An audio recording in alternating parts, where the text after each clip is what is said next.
Welcome to the Pastor's Show. Today is Tuesday, March the 2nd. As you can see, I'm recording with a different minister today. Mark is out of town for a little while, but I have here a very special guest, Caleb Castro. Caleb is our newest minister on staff. He is our Hispanic minister and our assistant pastor. Welcome, Caleb, to the Pastor's Show. Thank you, Pastor. It's good to be here. Well, Caleb, I'd love for the church and our viewers just to hear a little bit about you and your life and a little bit about Ashley. Anything exciting going on in your world right now? Well, starting a new job. It's very exciting. It's been great to hit the ground running and getting to learn how things work. I've been very excited about this for a long time, and it's good to be here. On the home front, well, we're still. Things are kind of normal, just getting used to this new rhythm of life. But things are pretty much very exciting. Well, very good. Now, spring break is coming up. I know that your wife is an assistant professor here at the university. So I guess that's a week off for her. Do y'all have any plans? You traveling any this spring break? Not this spring break. We kind of considered what we were going to do. But, with me starting here this week, we just didn't think it would be wise to go anywhere for the week. But my in-laws might be going somewhere. So if her parents go somewhere, I said, honey, you can go and have fun, and I'll stay here and hold the fort. So we've talked about maybe going to Tyler, doing something here close by that could be an overnight kind of thing, and getting to do some fun stuff. Oh, that's good. That's good. Now, I know, just being new here, even though you're from this area, you've been living in Fort Worth, and you're back. Your living arrangements are a little unusual. Tell us a little bit about where you're living, what you're doing for a home. Well, I should start with, before Ashley and I were married, my wife and I were married, she owned an RV that she decided she wanted to start living on her own and kind of apart, but at the same time close to parents. So she bought a 35-foot RV close to family and in family land. And then we got married and we moved out. We wanted to kind of settle ourselves as a family unit as well. So we had an apartment at first, and then we bought a house. Of course, then as you said, we were in Fort Worth. And that was kind of our weekend getaway cabin, and if you want to call it that. But since we haven't been looking for a home yet, that has been our full-time home. And let me say, things are a little tight, but it's still a great place to be. We enjoy it. We love just being out in the woods. There's a lot of acres and a lot of trees, and a dog that won't stop barking, but it's great. Well, that's interesting. Now, every day is like a weekend getaway, right? Yes, everything sir. is yes, good. What's interesting is that you're not the only person on our executive staff living in an RV. Our church administrator, right. He and his wife and his children, preschoolers living in an RV. Y'all are brave folks, and we've just had the worst winter weather, maybe in the history of Texas. Some people are saying. What was it like? I understand that you lost some power, water. Did you have some things freeze up? We definitely had. I had friends and family say, you better make sure those pipes stay unfrozen. And well, I did everything I could, but they froze. And then we lost power. All of us, many of us did. And so we're very thankful, very blessed to have family close. And my father-in-law, he has a wonderful generator, and he took us in and said, hey, the more the merrier. And we can probably create some heat ourselves just by being close with one another. And so we actually had the opportunity to be for the days that we had no power out with my in-laws. And it was a great time. We had to share some wonderful stories and just spend more time together. So that was really good. In fact, you mentioned Jeff. Actually, Grant texted us the day after it was really cold. I think it dropped to 0 or -3. And he texted Jeff and I in a group text and said, how are my glamping friends? And I thought, I didn't know we were glamping. I mean, it's a weekend getaway, but not glamping. And so now we're known as the glamping friends. Very good. Some little known facts about the staff at First Baptist Church. At my house, things are pretty normal right now. Nothing out of the ordinary. My oldest two daughters doing well at college. My youngest daughter in school. It's really been hit and miss for them and for so many other students here in Nacogdoches. They go to school for a little while and then they're off, and then a little while and they're off between COVID and then these two stretches of winter weather, these winter storms. Mm-hmm. And then spring break is coming up next week. I think they have Friday off I'm not even sure why, but they've got Friday off. My daughter is off tomorrow too, I think, for a tennis match. I told her, it just seems like she didn't ever go to school anymore, but she's not complaining too loudly. I wouldn't either. I think we're going to get away for a little bit for spring break, not the entire time, but for a few days. We're looking forward to that, and ought to be a good week. Hey, I wanted to take a few minutes. I do want to congratulate you on becoming our Hispanic minister, our assistant pastor, as the church voted to affirm you on Sunday. Very excited about that. I've shared with you, and I'll share with our viewers. I've been pastor here for 4 years, and I hear from a lot of people, when things are, we're making decisions at the church, we're doing this or that. People certainly call in, or they text, or they come by and see me. And I have never had, and not here in this, in my 4 years here, have I had so many people so excited about one ministry endeavor as they are excited about this. And, this is something that our church, it's not brand new to our church. Our church has ministered in the Hispanic community before. And I think it's in the heart. I think it's really in the DNA of our church. And so as we've talked about this possibility of doing it on an even bigger scale, I think it's just really excited some people. I know that we're working right now on putting together a leadership team, lay people in our church that can help us make these decisions, put together the strategy, provide some oversight. Me and you have talked about that. We had a minister meeting today, and we solicited suggestions from our ministers, people that we could add to that team. I'd just like to extend an invitation to any of our viewers. You don't have to speak Spanish. I've learned that from you, Caleb, to minister to people in this community. But there is an advantage in some parts of this ministry to speaking Spanish.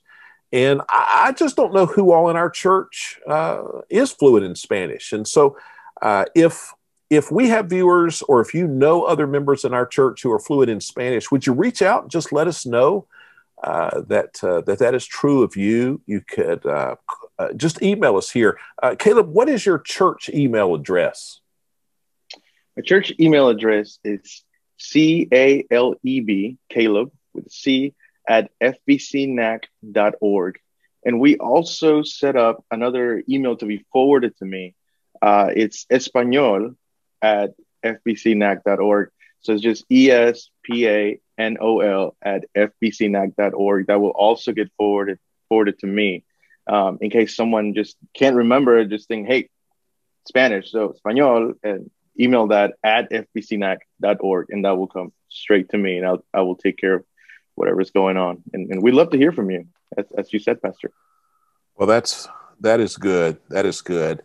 I'm looking, Caleb, at some information that you had put together for me and for the church a few weeks ago as we were ramping up to this start day, where you shared some demographic data about the Hispanic community. And you've done a great job on this, and it's very educational. I wonder if you could walk us through it. Now, our viewers aren't seeing what we're seeing, so we're going to have to be very descriptive.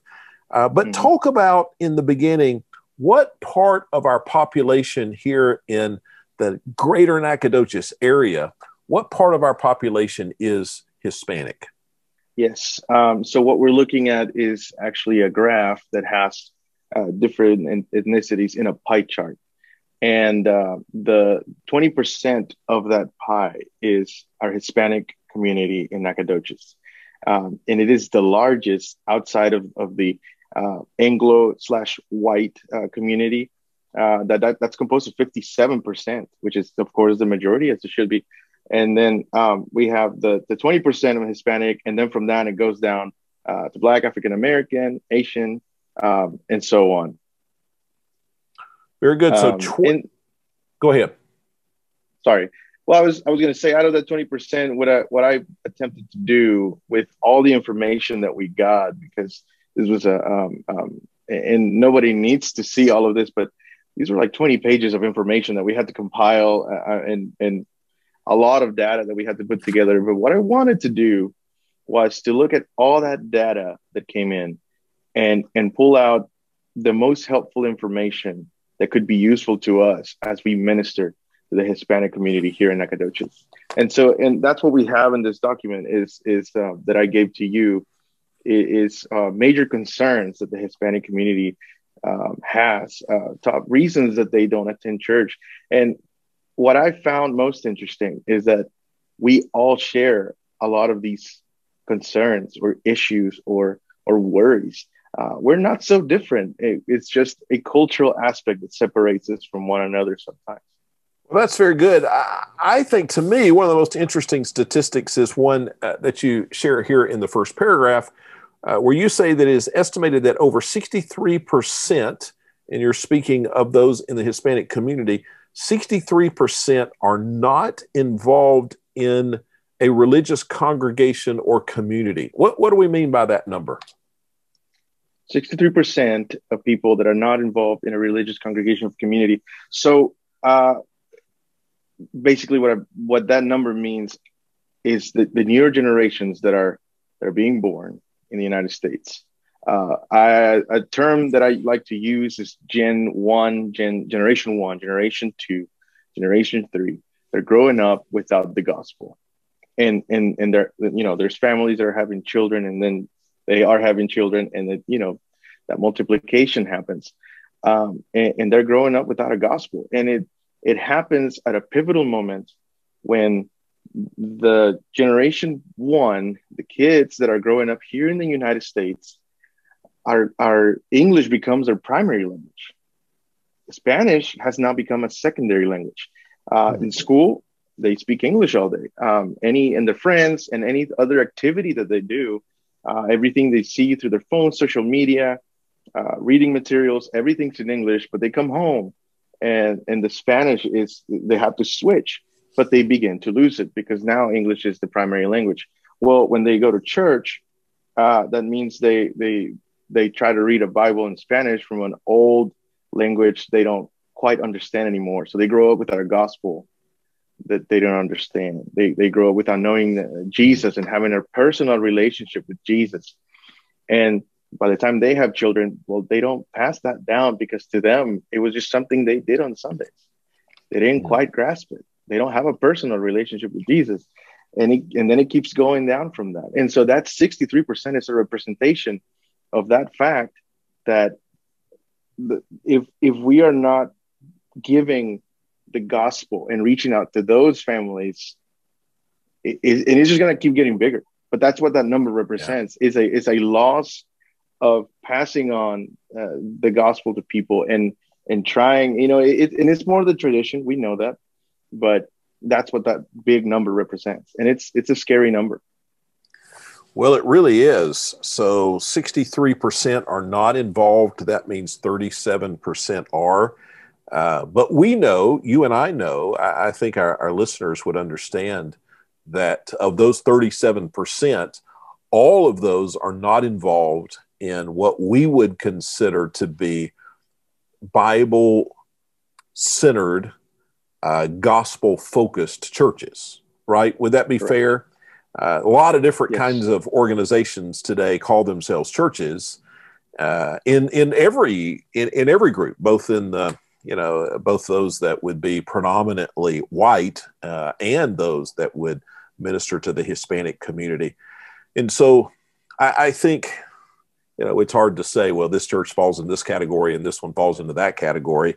But that 63%, all this to say that the number is a lot higher than that, right? And so if you say, Yes. maybe this is unfair, but only half of those who are attending church are attending churches that we would consider regular Bible teaching, gospel preaching churches. And I don't know if that 50% is exactly right, but if that is the number, then we're talking, 80% of the people are not involved in a church where they're going to, strengthen their faith and follow the Lord in a scriptural sense and pass that on to their children.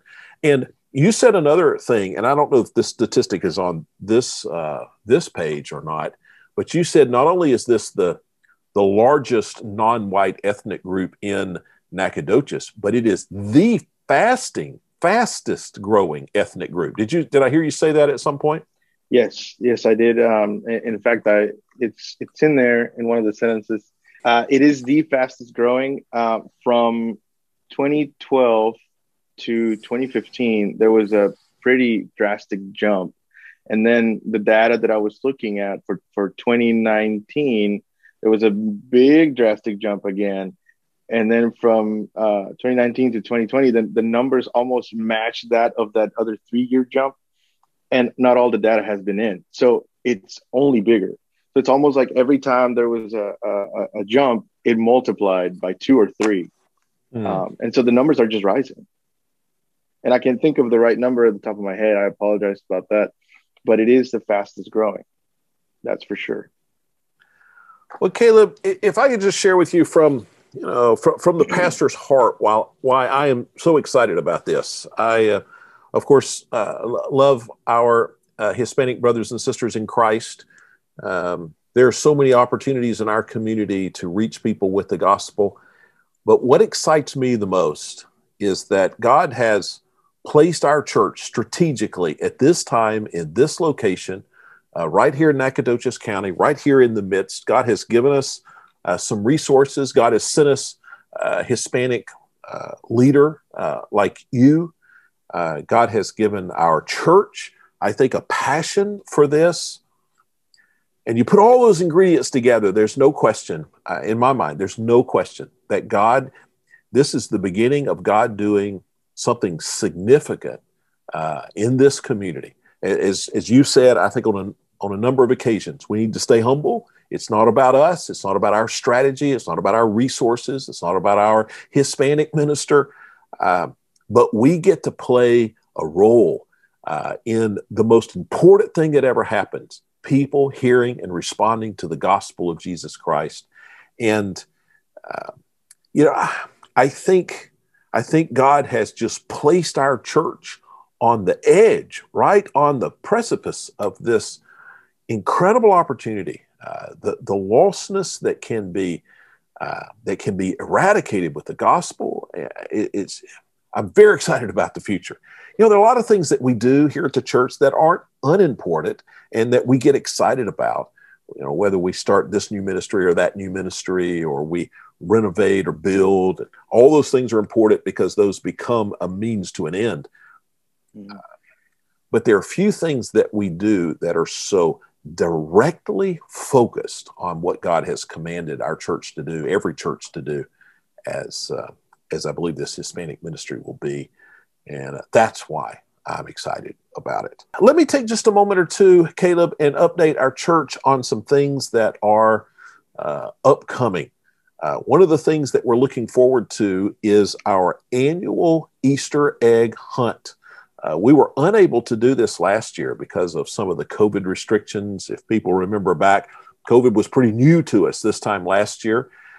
This year, though, we're still facing COVID and some of the safety concerns.